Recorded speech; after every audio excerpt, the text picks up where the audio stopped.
I'm very deeply involved with foster care in Hawaii, and most of it was how it began. I attended a conference on issues that Hawaiians are facing. And one of the statistics that popped up was the fact that over 57%, which this was like 3 or 4 years ago, were in foster care. I mean, if the Hawaiians only represent 20% of the population, why is it that 50% of the foster care children are Hawaiians? Well, when you look back at that, is dysfunctional families. Dysfunctional families. And why do we have dysfunctional Hawaiian families? Because Hawaiians are highest on the list of incarceration, substance abuse, poor health, unemployed, uneducated. I mean, the list goes on and on and on. And I blame colonization, When the Westerners came to Hawaii, they took over. They say in 1778, when Captain Cook arrived, there are 600 to 800,000 Hawaiians. That's a lot of people on all the islands. By the time Bernice Pauahi died in 1854, there were less than 50,000. Can you imagine? A genocide of a people because of the invasion by Western, the disease and everything else that goes with it. And it's no different in any other country in the world. Africa, New Zealand, Australia, where you have Westerners come in the days of colonization, took over and pushed the natives aside. And I always tell the Hawaiian, we're lucky because we survived it. Not well, but we survived it. When I was at university, I wrote a paper on a place called Tasmania. It's on the southern tip of Australia. And there are no Tasmanians left because the colonists killed them all because they were interfering with what they wanted to do. At least the Hawaiians survived. Not well, but they survived. My mother died when I was 2.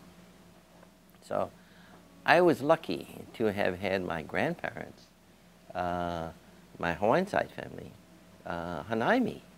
And I grew up there.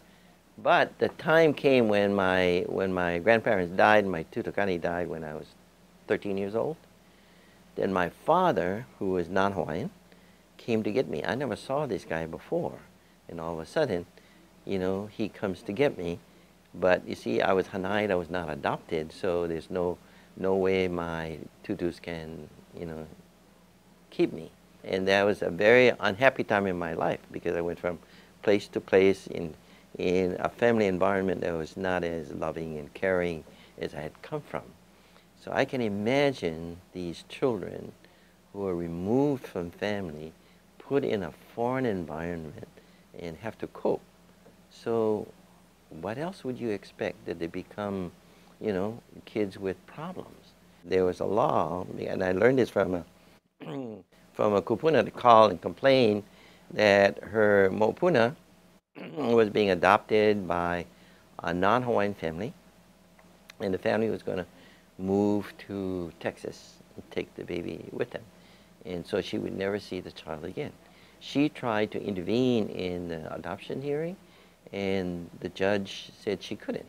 It was too late because the law was then that if in 30 days, say, Child Protective Services take the child away from a family, if you want to intervene, you have to intervene within 30 days from that event. And many of them didn't know. In this case, the kupuna, she didn't know for a year that, the daughter had lost the child. And so they wouldn't let her intervene because that was the law. So we had the law fixed, So now when a child is taken and put into protective services or is abandoned by the family or removed from the family, the Department of Social Services has 30 days. They must notify everyone in the family and to offer them the opportunity to foster care the child. So now the law is if they remove a child from a family, they have to notify the family, give the family a chance to foster care the child. Now, if no one wants to, through an organization called People in Development, we went around in Hawaiian communities because we wanted Hawaiian children to be foster cared or adopted by Hawaiian families. And so we needed to find them. So we went around in the homesteads and asked, anyone wants to be a foster care parent or want to adopt a child, to be a foster care parent, you have to be certified. So PID would identify these people and certify them so that when we find a child that has a need for foster care, we either put them with a family or we put them with these foster care pre-qualified families. Because like any child, they should be in the same environment, the same neighborhood, go to the same school, so you don't remove them from familiar surroundings, and that's the whole idea. It's getting better because we've developed a relationship with the judges. For instance, the judges would always make a decision on a child's care, in foster care or adoption, based on economics. There was this one case where this tutu who already had 3 mopunas that she was taking care of, and she was retired, living on Social Security and welfare and food stamps and whatnot, and she wanted to take her mopuna. They wouldn't give it to her, because the adoptive parents were economically better off. They had a bigger house, good job, and that sort of thing.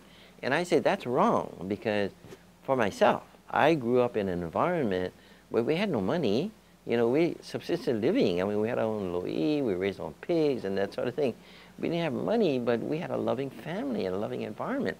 And to me, that's more important than the economics of it. And so we had a meeting with the judges and tried to explain to them that, they need to look beyond the economics of a family. Family is more important than money.